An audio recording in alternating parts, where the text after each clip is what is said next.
Mr. 2020 and the golden one dropping wrestling talk. Wrestling adventure storytelling, no fake news here.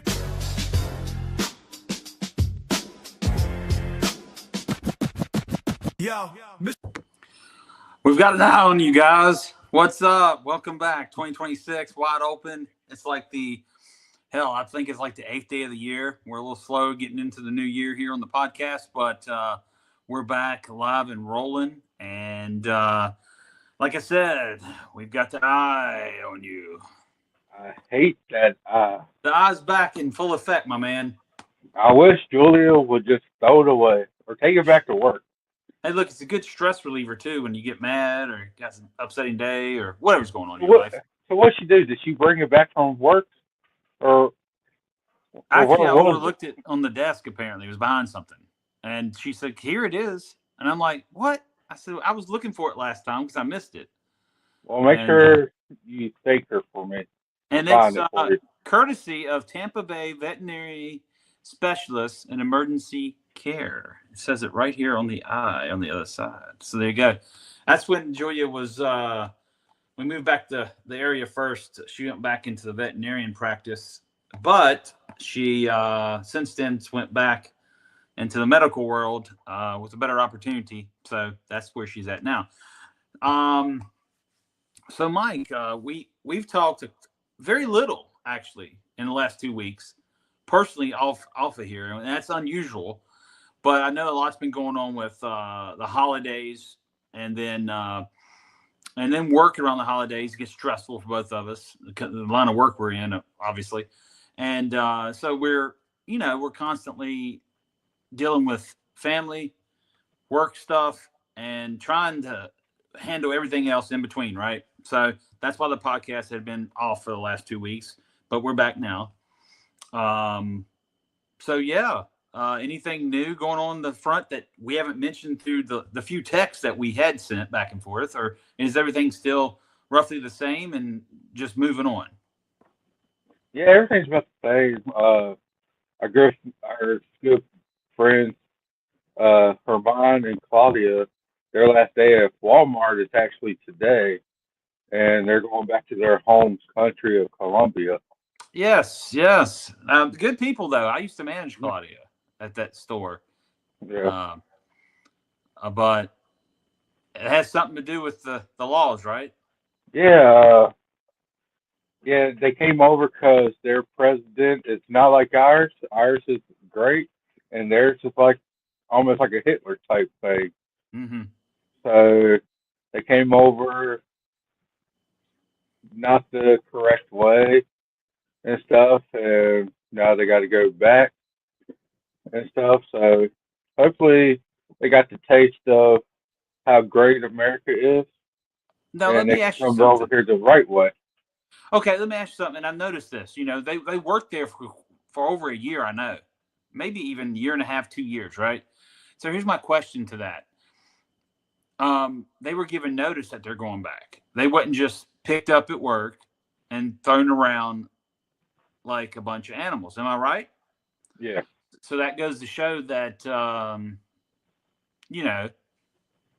I think that a lot of incidences that we're seeing in this world, in our country, going on with deporting people,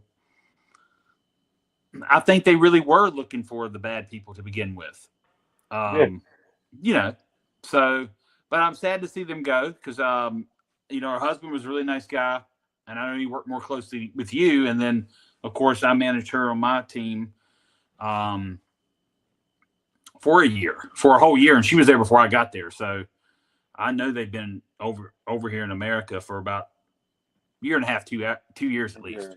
But good luck to them. I hate to see them go, but I don't know all the circumstances and the political stuff. Maybe if they get their stuff right, they'll get to come back and live here like they're, legally. I guess that's what we're talking about. I really don't dibble into politics too much. Don't know the whole story, but sad to see them go. But yeah. Other than that, home life's good, right? Yeah. Everything's good.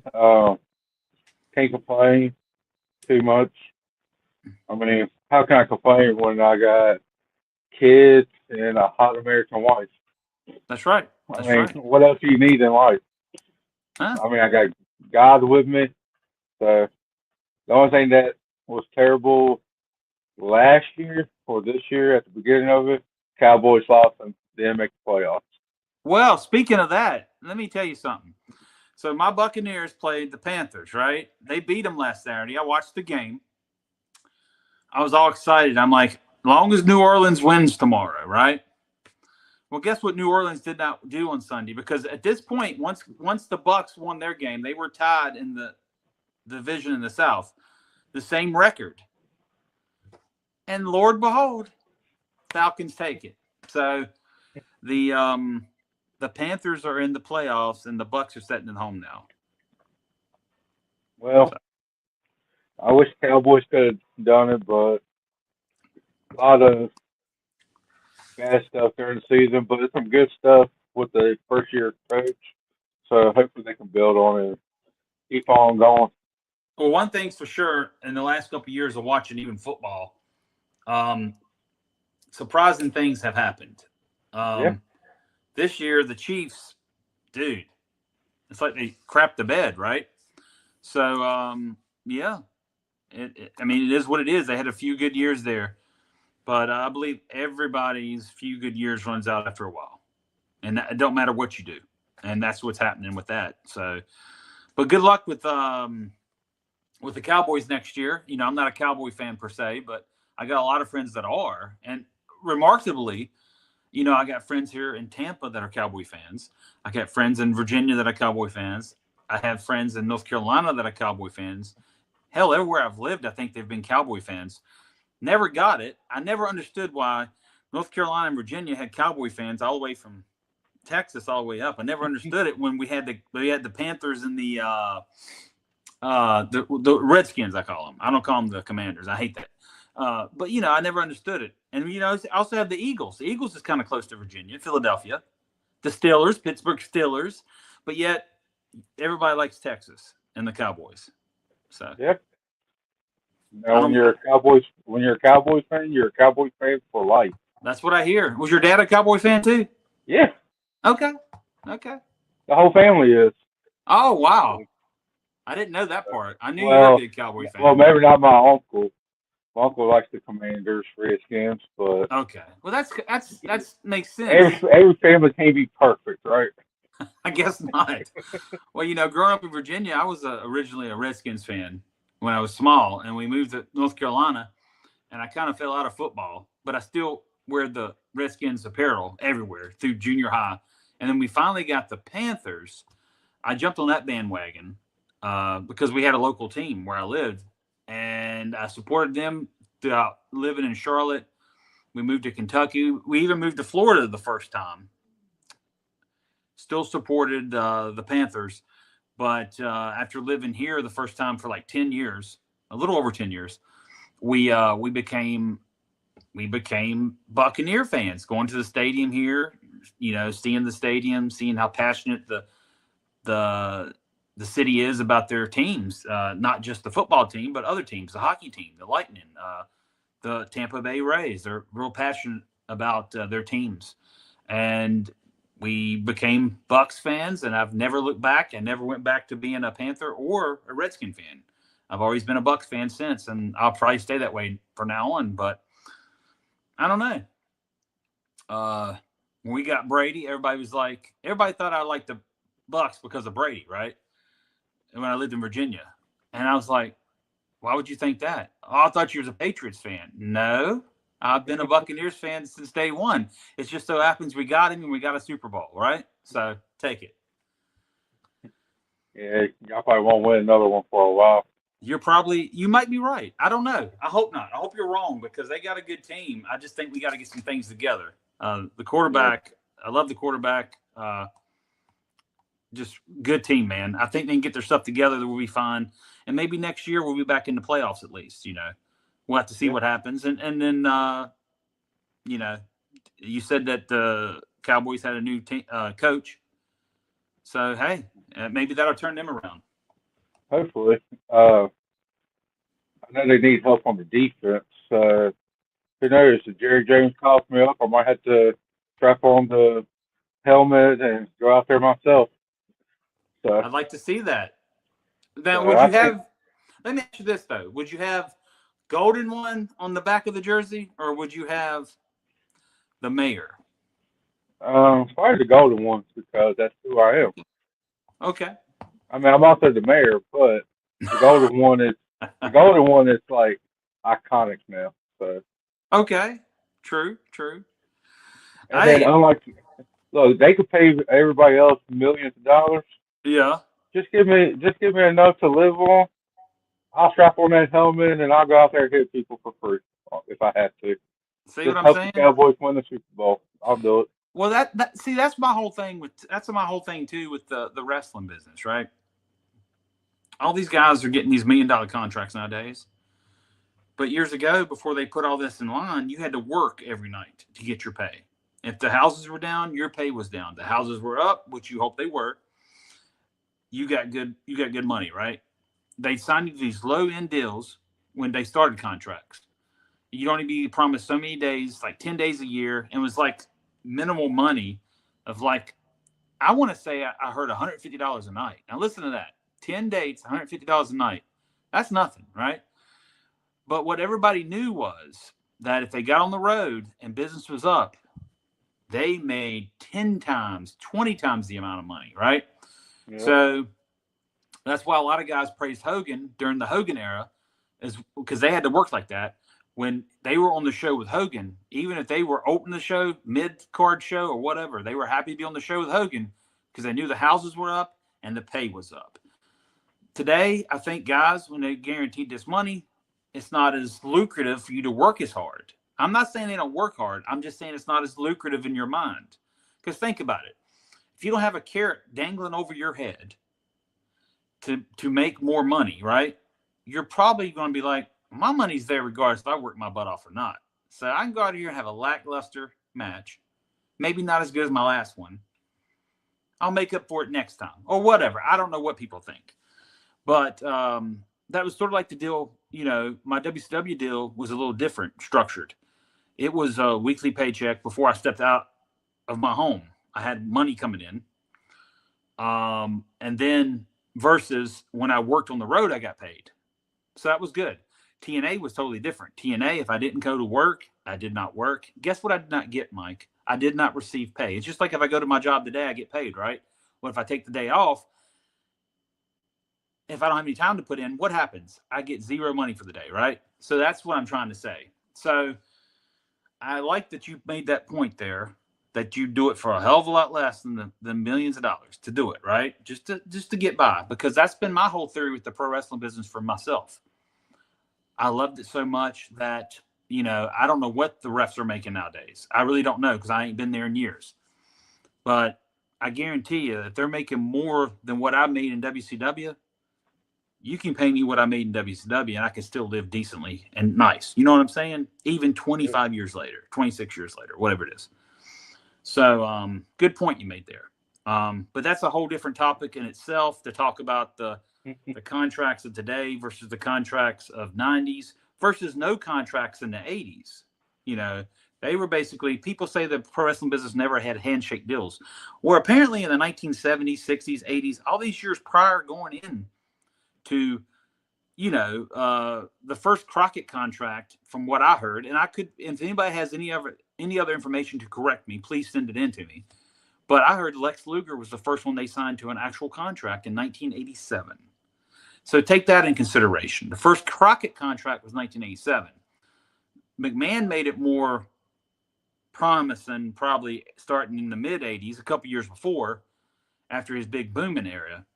But what I'm trying to get at here is before that, guys would work on handshake deals. It'd be like, hey, we'll take care of you. You come in, we'll make you a star, whatever was said.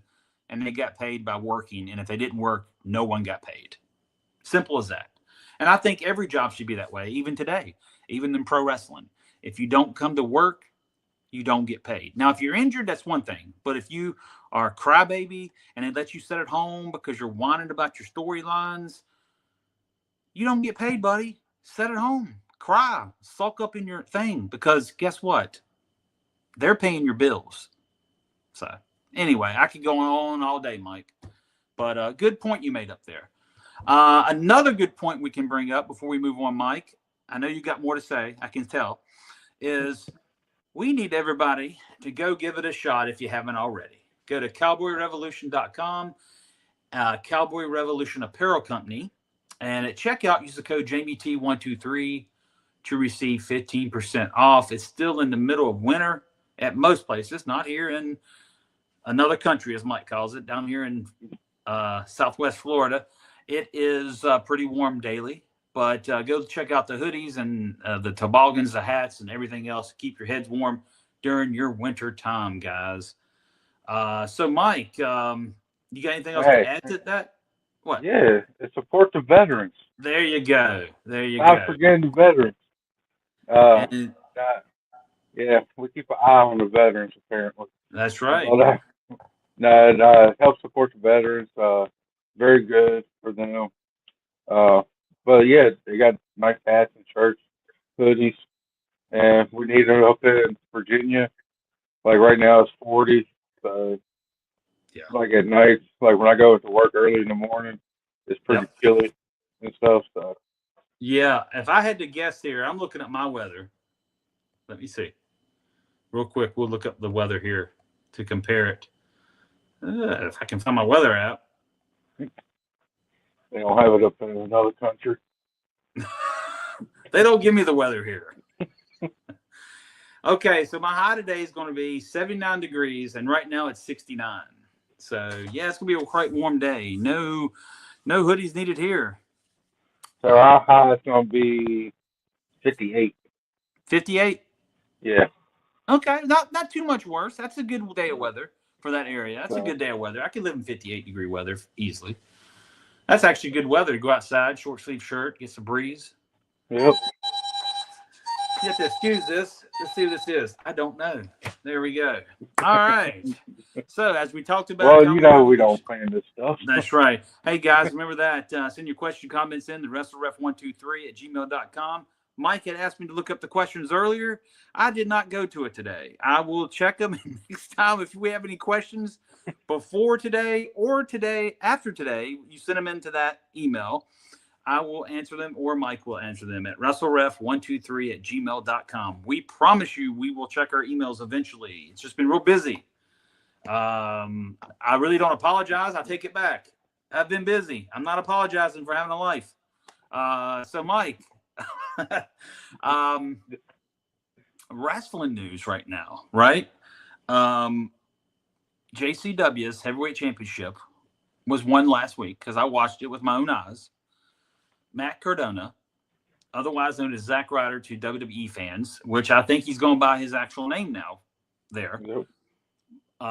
won the JCW title and then got signed to WWE and has already relinquished the title because he's a contracted wrestler with the WWE now. So my question is, Mike, do you think it's just perfect timing? He worked really hard, which he has. He's been on the indies, made sure he was relevant, right? He's really relevant on the indies. He's actually one of the guys that was actually making money off the independents. And it's hard out there, guys, for not just workers and referees and anybody involved. It's hard as it is. My kudos go to him for what he's accomplished. Now, on top of that, do you think it was just timing and it was time for him to go back? He worked really hard. He deserved it, which he did. I'm not taking that away. Or do you think it was, being that Vince Russo's had ill remarks towards Triple H and the WWE, their product and how they run it, and he apparently just does not like Triple H. I don't know how Triple H feels about him. It's probably the same thing. Do you think, what I'm trying to get at is, do you think it's perfect timing for Matt Cardona? Or do you think that it was hey, you know what? We're going to screw up your show when you're first getting started with it, buddy. And we're going to take back Matt Cardona, sign him, and then blow up your show. But then again, I think that's stupid because me personally, I wouldn't sign nobody just to be signed to, you know what I'm saying? So what is your opinion? Do you think it's just him working hard and getting back where he deserves? it's hard to say. I think it's a right timing for him, for Mhm. Matt. Yeah. Uh, he's been working hard, like you said. They call him the indie guy. Like he's before he got hurt, he was a belt collector. He had like 15 championships at one time. Yep. He was the former NWA champion. Everything like he was all around. Uh, he was up on Impact. He was JCW, NWA, like all over the place. But the timing for him, I think it was like 5 years since he really stepped into a ring in WWE. The timing's there. Um, I think they probably signed him for the reactions he had for the last time it's now tournament for John Cena's thing. The reaction was great.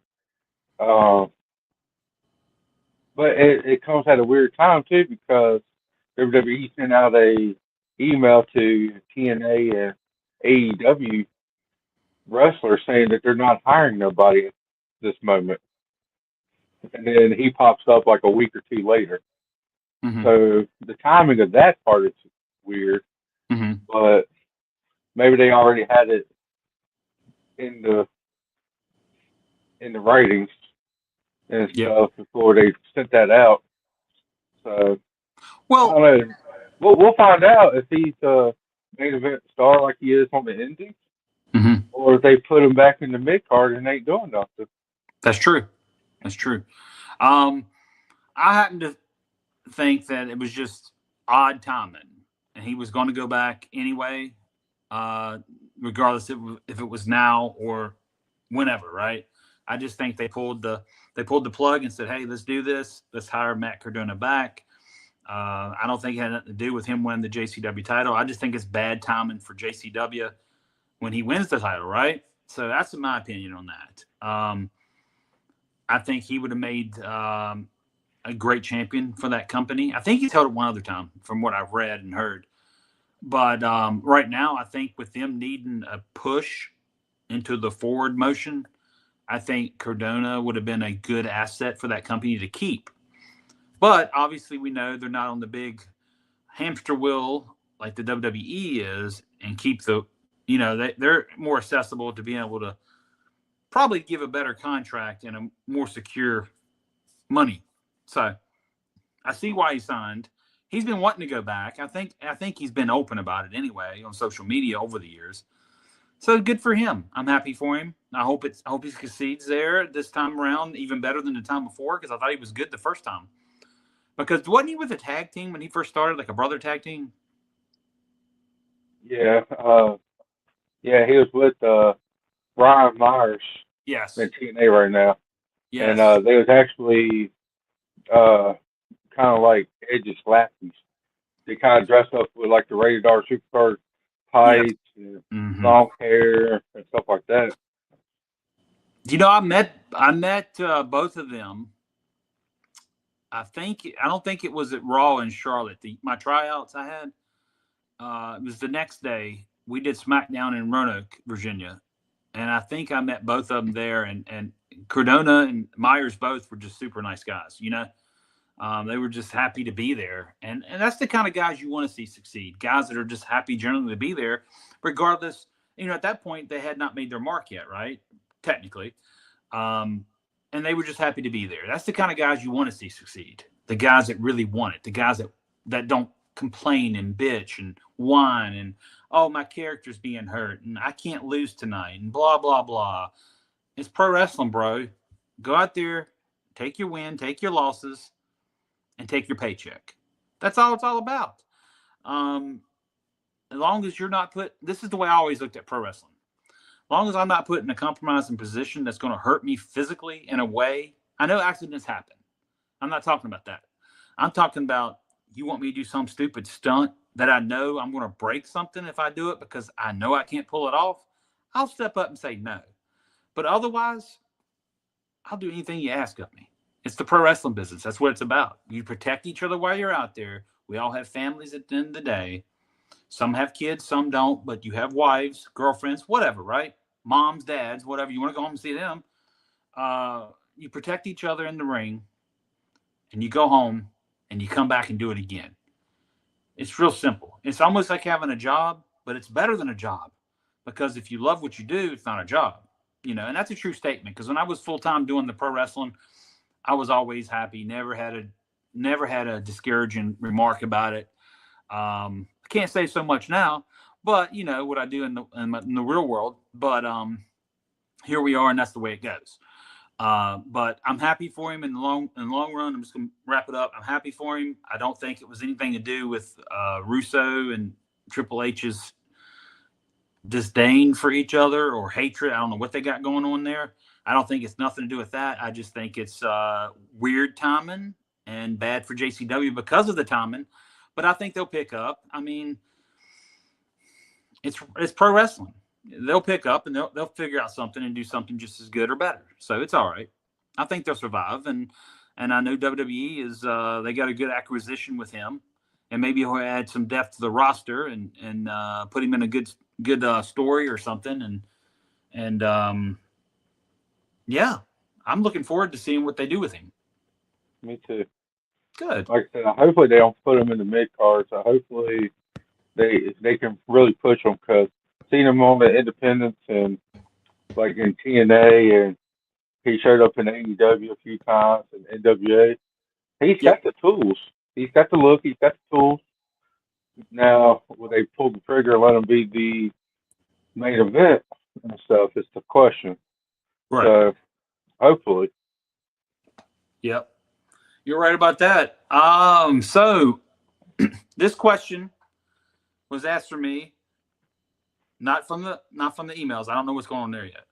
This was asked to me because I was talking at my I call it a shoot job. It's my actual job. Just put it that way. The guys in the business call it their shoot job when they work in the business full time, which I don't. Everybody knows that. I'm periodically in and out of the business. But anyway, they asked me at work, this guy, because we talk about wrestling.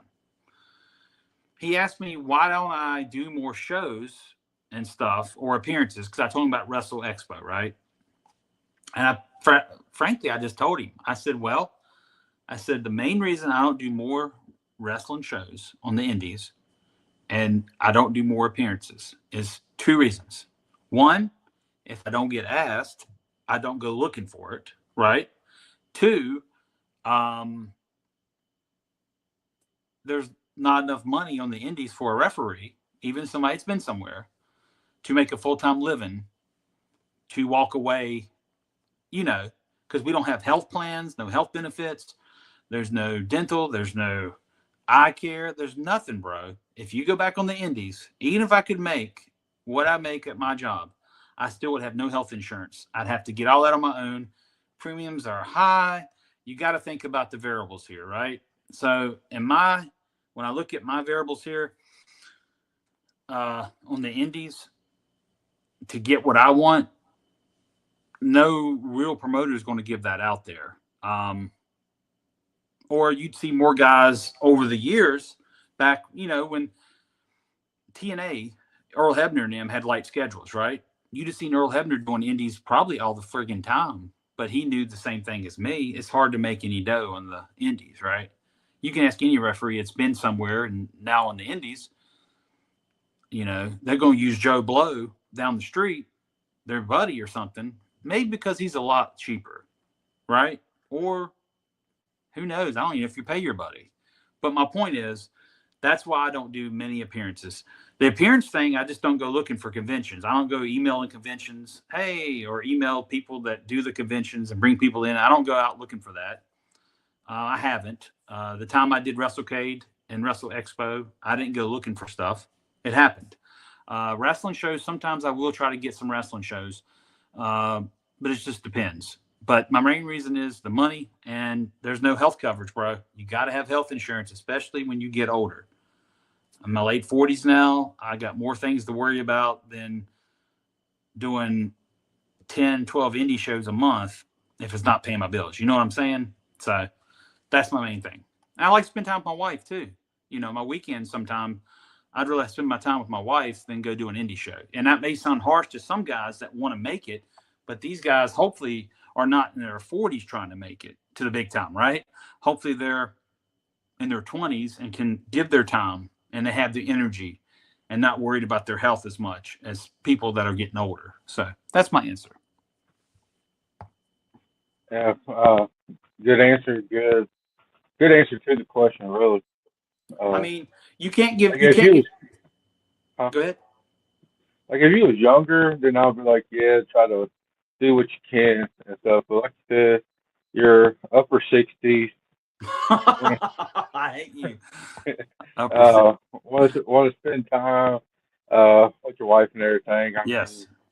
The wife I mean, thing is very important to like me you now. already like lived your dream, you know. Like, yeah, you I still have. want to do it. Like you Yep. still want to do it, Yep. but like, do you really see yourself doing it full time this late in your career? Definitely not on the indies. No. Uh, If I had an opportunity, Mike, with another major company, and it didn't have to be in ring. It could be helping out with the talents, maybe the newer referees. I'd be more than open to do that, you know.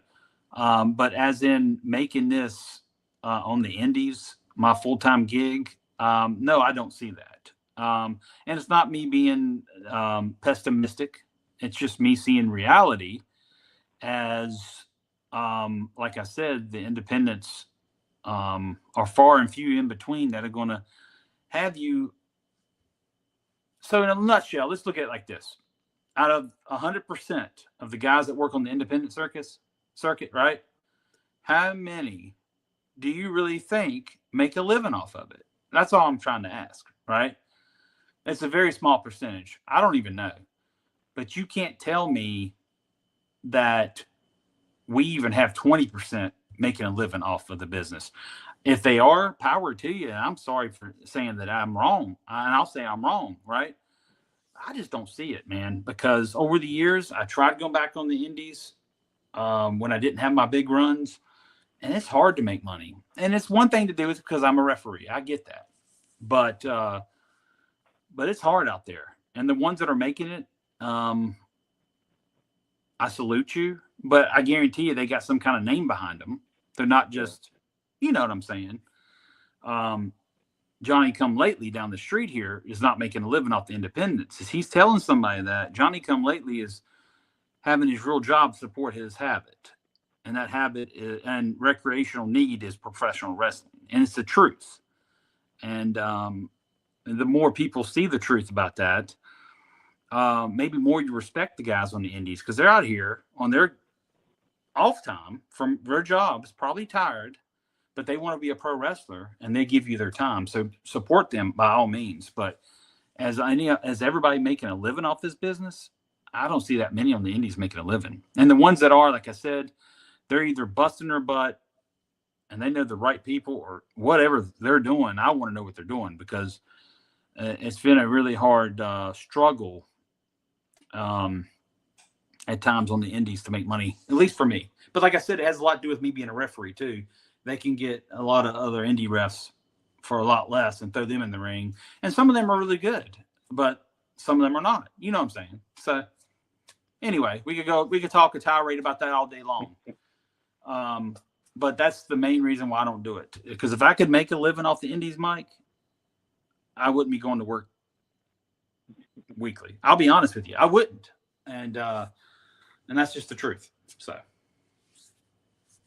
good answer, any other wrestling news, man, going on? I know we touched with JCW and Matt Cardona. It just comes out of my mind. Once we talk about it earlier, I forget it, right? I don't know why. Yep. I do it every time. But well, it is one thing. What's that?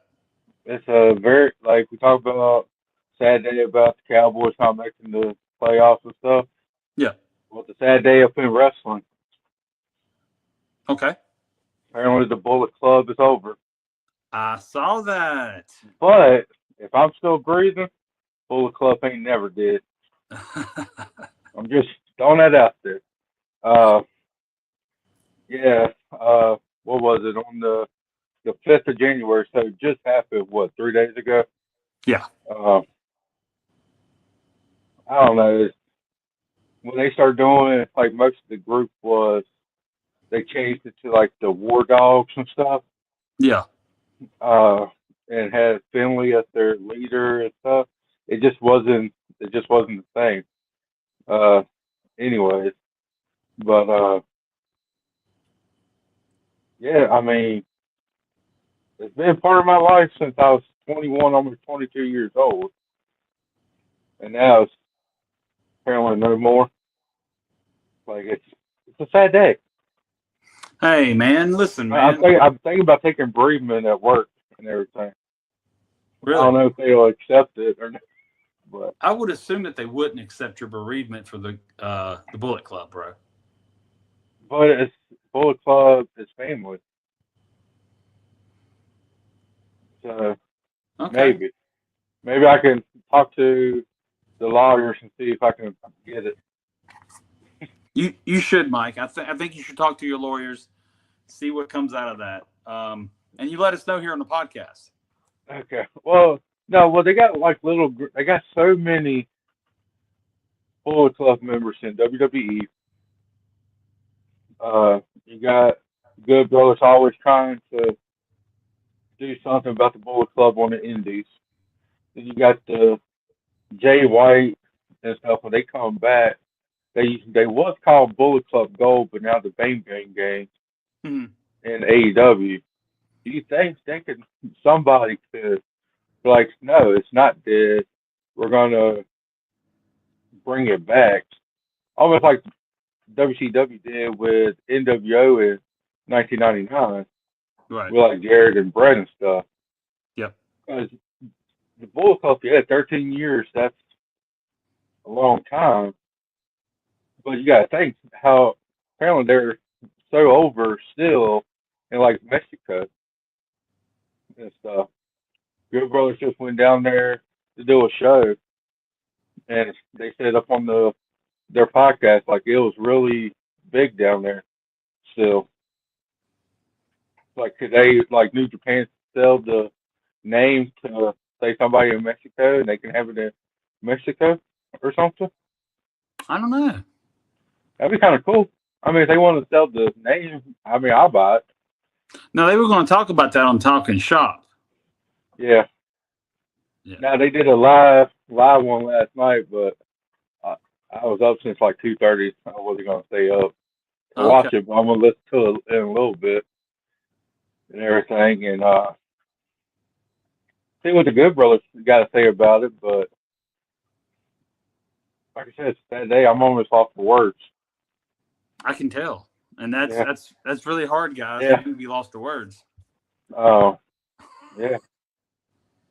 Now I know how you felt when like the Horsemen, the NWO, all that.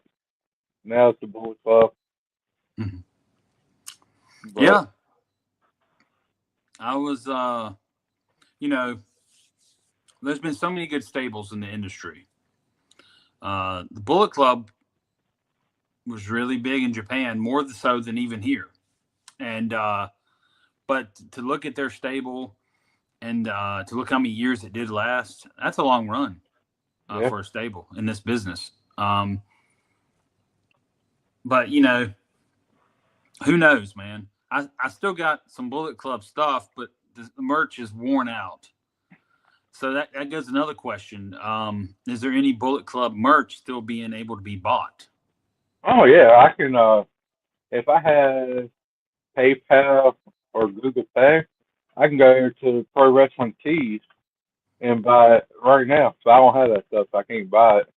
Uh, you can buy some stuff on eBay, of course. Yeah. Uh, I'm sure you can find like all those. Like you can buy like the knockoff shirts on Amazon and stuff. So you can still get it. Uh, but either way, the Bullet Club might not be officially around right now. But you know what is? The Good Brothers. I mean, Yeah. as long as the Good Brothers are still around, the Bullet Club's still around. That's right. The So Good Brothers, which I know they're your favorite tag team. they got a great podcast. They've been your favorite tag team for quite a while. Yeah, I like Gallows when he was. I like the Festus gimmick, believe it or not. Yeah. Biscuits and gravy. To uh, to when he did the whole Kane impersonating thing when Kane's movie came out in Yeah. 2000, like on May 19th. Right. Well, which is that's my birthday, so I kind of enjoyed that whole storyline and everything. And then Gallows just had to be the imposter Kane during that. Right. Uh, the straight edge society. Uh, when he was part of that, but then started really clicking with Gallows when he was part of the Aces and Eights in Yeah. TNA. Yep. Aces and Uh, eights. it's hard to believe when AJ got that hammer and hit Gallows in the head. That one segment, they would become the one like the best trios up in the Bullet Club, WWE, and everything. Right. It's just hard to believe like they would be that close after that one segment, and after that, it was like good people on screen and stuff. Right. Uh, I think at that time Anderson was up in New Japan and getting ready to form the Bullet Club with Ben and everything. So Carl was actually a founding member of the Bullet Club. And Gallup came in like a week or so later after that. So they got, like I said, they got an awesome podcast. You can still watch their Talkomania 1 and 2 on Triller Plus TV. You can listen to the podcast on there. You can listen to it on YouTube, just like you can listen to Jamie and Mike's Wrestling Adventures That's right. on YouTube. You can watch it on YouTube. You can watch it really just on YouTube. You can have it on your TV if you got a smart TV on YouTube. Get a big old screen, have our faces on it. Who wouldn't love that? I know I do. I love seeing myself on TV. You got that right. And speaking of that, Peacock removed all their footage. Yeah, It's gone. Because I went on there and just to see, if it would really be gone after the first year. And WWE is not on the sidebar. Nowhere to be found. Previous stuff I had been in the middle of watching, not finished, was not in my search history to finish watching it. So, yeah, that's a real thing. But I hear YouTube's getting all of it eventually, right? Well, that's what I heard, but then I also heard that Netflix got it all right now. Okay. But then I think Netflix got it, but then they got like all the moments, like even with one of our favorite wrestlers, Chris Benoit, on it. That's right. Hall of Famer Chris Benoit. So, if it upsets you, just like Mr. or Mrs. Anonymous sent us an email weeks ago, send us another email. Let us know how you really feel. And by the time James look at it, it might be old. It could be, but I'll still answer it. You know me. I'll still go and say, hey, you can go F yourself or something. But and then don't forget about Vince McMahon. He deserves to be in the Hall of Fame. Speaking of Vince, there's a news story real quick that I read about the text messaging during a Mania storyline or something. They had a secret text messaging service, or I don't know. Did you see that? No. Oh, it's something crazy I saw on the net, and it just goes to show that Vince was still in the creative process of certain stuff going on. So it's kind of weird, right? What Mania did we have last year? 41 or 42? 42 is this year, I think. I think it was 41. Okay. Well, I thought they said it was for storylines and matches for WrestleMania 42. Maybe I'm wrong, but I thought it was from a prior one. But yeah, that story leaked out. I read that. It's on there somewhere on the internet. And I was like, it wouldn't surprise me. Wouldn't surprise me at all. Yeah, last year was WrestleMania 41. Okay. Maybe it was 41. I have to really go research that a little better, but I did read that in the last week or so. Because I wish I had it pulled up, because it's something funny in the texting that we'd have both laughed at. It was something that Nick Khan sent a message in the group chat or whatever, and it was a weird word, and Vince was like, LOL, what the F is that? And then he tells him what it was. It was basically their private chat, so no one could, they erase as soon as they talk or something. I don't know. I guess it works similar to Messenger when it, you send dark messages in the Messenger and nobody can see it. And once they see it, it's gone. It's nowhere longer. Yeah. So that, I guess. I don't know. We need to look that up. Just like Hillary Clinton did with those emails. She deleted them. Pretty much. But we're not bringing that up. But but we are going to bring up Chris Benoit. Yes. He deserves all day, every day. Hall of Fame. Let's see if I got that real quick. Vince McMahon. I'm trying to find that story. I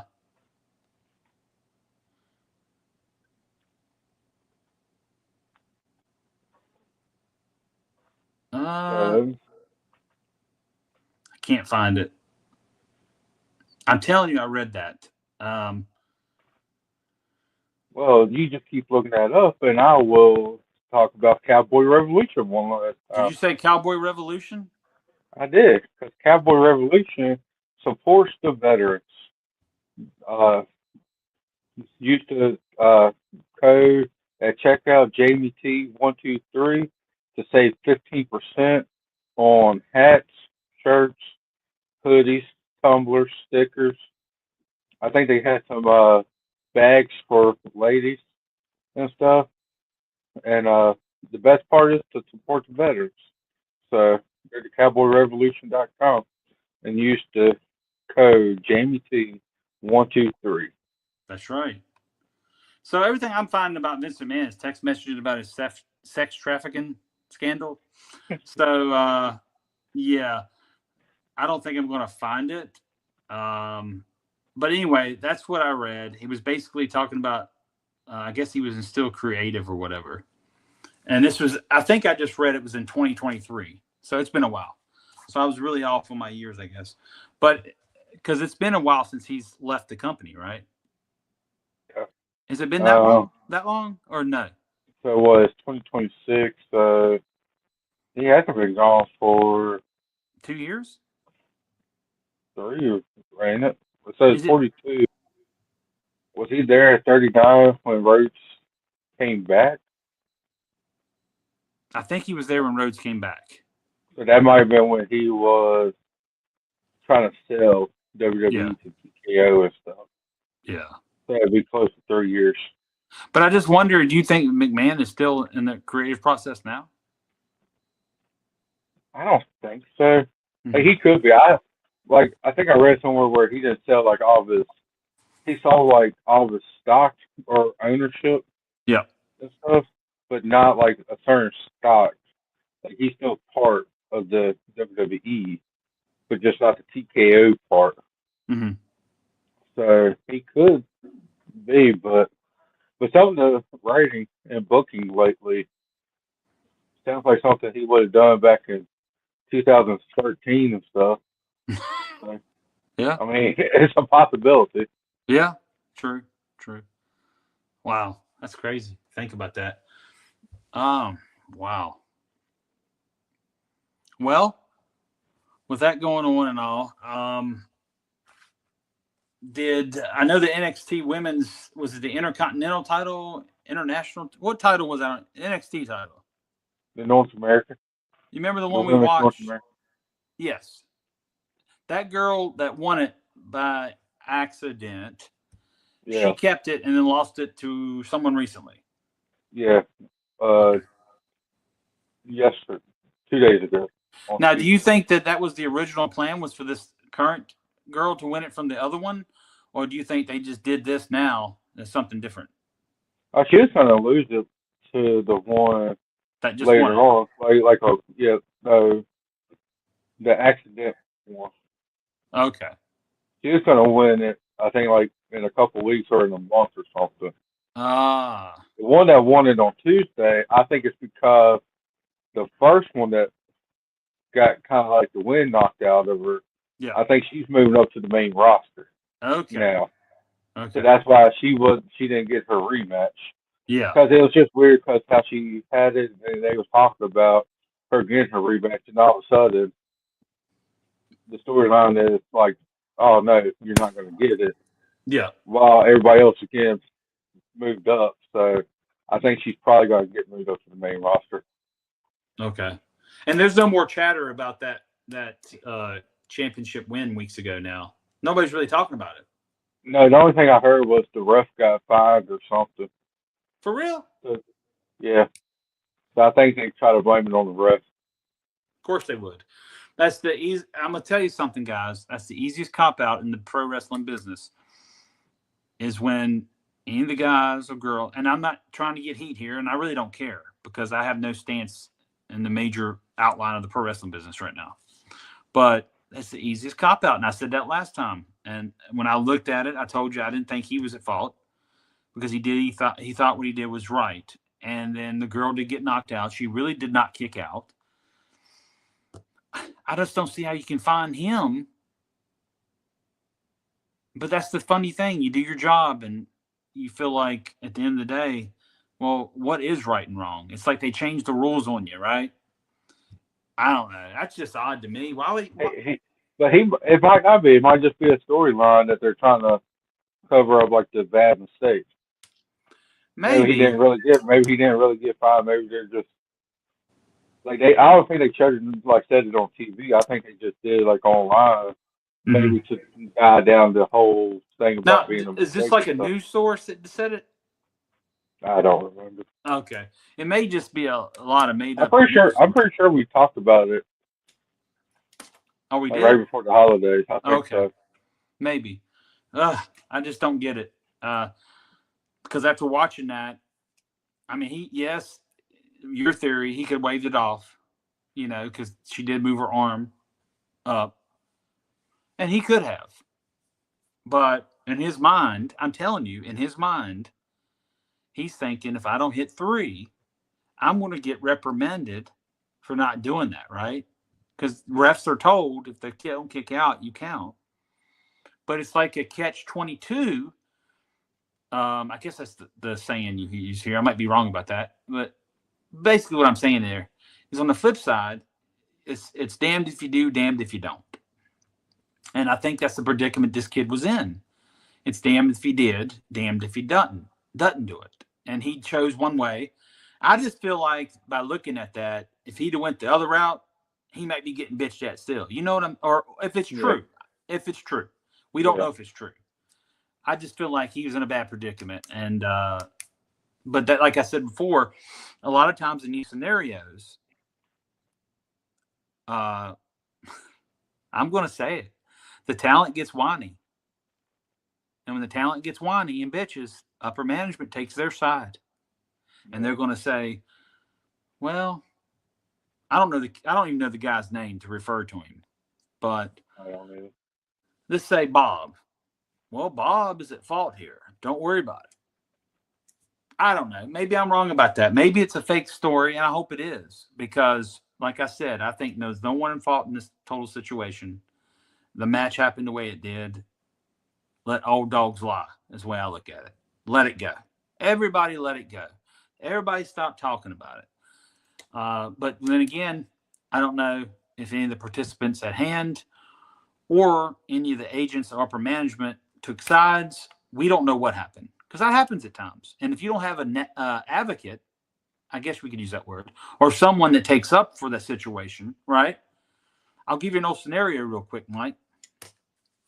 I may have brought this up podcasts ago, but it was at WCW Thunder taping. And we did tapings. At this point, they weren't live at all. They were taped. But they wanted to keep their time straight because we were taping these shows right after Nitro. So it's a long night. So we wanted to keep it where they didn't have to edit a whole lot out if they had to edit the match for TV time, right? So it's a tag match with Sean O'Haire, Chuck Palumbo, and Big Vito, working Big Vito and Alan Funk, which went by Kwee at the time. Well, I kept giving the time cues to everybody involved. Well, they go over their time, a few minutes actually. We get to the back. The agent on this at the time was Ricky Santana. Ricky's questioning me, are you giving the times? Are you telling the guys the times? Blah, blah, blah. I'm like, yeah, I'm giving the times. Well, why'd they go over? Well, Sean O'Hare, God rest his soul, I don't like to talk about the dead, but he did say this. He came straight out and said, Jamie never gave us any times. Blatantly lied. And guess who stood up? As always, Big Vito. Vito goes, Jamie gave the times. You know, he made it clear to Ricky that that I was giving my cues, right? After that, Ricky had to go over some points in the match with the guys. I was dismissed. I could go on because that was his only problem with me, was figuring out whether I was given the time cues to keep these matches in restraints, right? And I did. And the only time I've never gave time cues in a match that were given to me is when my IFB had went out on me. I couldn't help that if it ain't giving me feed. And that was understandable. In that time, everything was fine because it wasn't my fault. It was the audio. But no, Sean O'Hare, man, I was like, dude, why are you throwing me under the bus for no friggin' reason? But thanks God, once again, we talked about Vito, great guy, great stand-up dude, took up for me and got me out of heat. But that's my thing. That's what I'm saying. We don't know what all happened with that scenario in NXT. We don't know who all complained, who all didn't stick up for the guy if he needed that, right? Because you always need someone like that. But a lot of the boys are scared. A lot of the girls, I guess we can say girls now too, because we've got a lot more lady athletes in the business nowadays. Don't stand up for nobody. Everybody's scared to stand up. But I can tell you that about Vito. Vito will tell whoever straight up, hey, this is how it is. This is how it goes. And that's what he did that night. And he's done that several times when I've worked with him. He's had my back in the pro wrestling business. And I applaud him for that. Not many guys will do that. He's one of the very few. So we don't know. I'd like to find out the real backstory on this and maybe touch the subject up again another week. But find out if it's real news. And we can really go in discussion. But if it's just banter and chat on the internet scene, it may not be nothing to it. So I don't know. But what I do know is they should go to cowboyrevolution.com, Cowboy Revolution Apparel Company, and use the code JamieT123 for 15% off as soon as you listen to the podcast. And thank you. Also, there's the email to send your questions, comments, complaints, or if you do not like me, I do not care, but I'll listen to it and read it. Send it in each and every week. We will like to hear it. All right. This won't be anonymous. We want to give everybody a shout out on here. That's right. We do. And, we enjoy coming back we try to come weekly, but I know some weeks we miss. Holidays recently we missed, but it is what it is. But we will continue to bring you this podcast regardless. We do want more questions. I have to check my emails for that. It's been about a month since I looked at that email that comes into here. I apologize for that, but I've been busy, like I said. But send in all your questions and comments to the podcast. Next week, we're going to go back in time, Mike. We're going to talk about the earlier years of my career and start talking about things and bringing up stories for the listeners. And then the week after, we're going to have a special guest. We will announce that next week on the podcast. But with that being said, one last thing before we get off today. To the younger talent, work hard. Listen, you're going to get critiqued by many, many people in this business. A lot of us see things different than others. There's no wrong way to go about it. It's just learn your foundation, take things from people here and there, and use it. And just always be able to adapt to your situations, whether it's your indie show, or you're going to get a tryout with the WWE, AEW, TNA, NWA, wherever that may be, right? Just remember to keep your eyes open, your ears open, your eyes. I don't know how that saying goes, but anyway, keep your mouth shut in the long run, right? Eyes and ears open and your mouth shut. There we go. And just learn. And you continuously will learn. And yeah, find your way. So with that being said, Mikey, I think we're done for this week. All right, yeah, sounds good. Yeah, we talked about a lot of good things, and then a couple sad things, like the Bullet Club. Yep. Yeah, I'm still sad about that. But no, hopefully, like I said, that maybe it's not a hurt. It's like still two people left from the original Bullet Club, or before they changed it to the War Dogs. So maybe I think one is Chase Owens.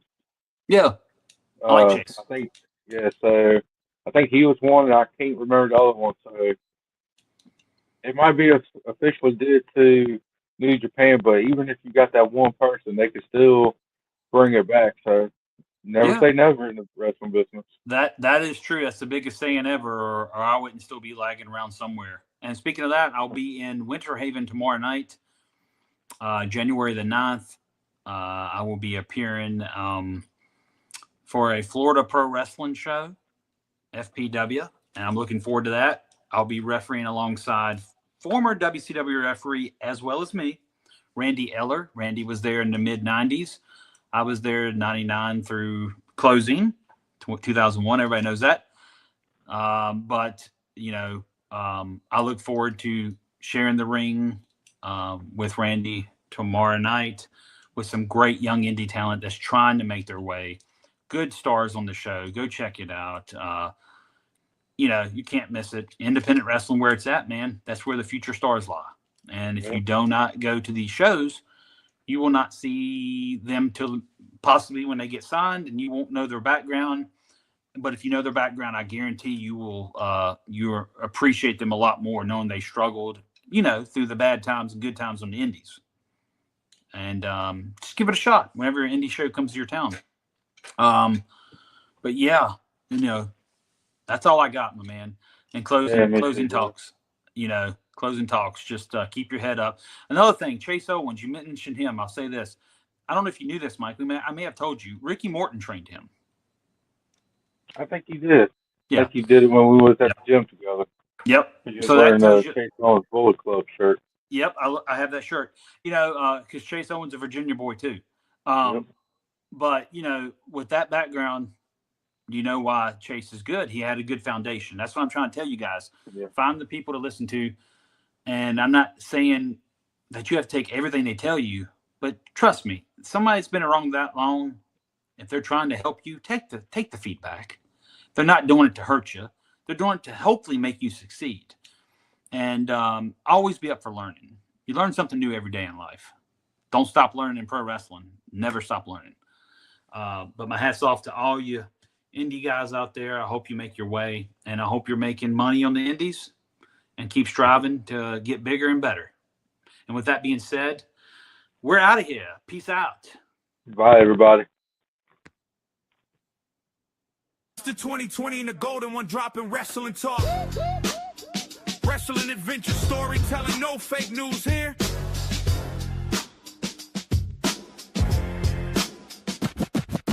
Yo.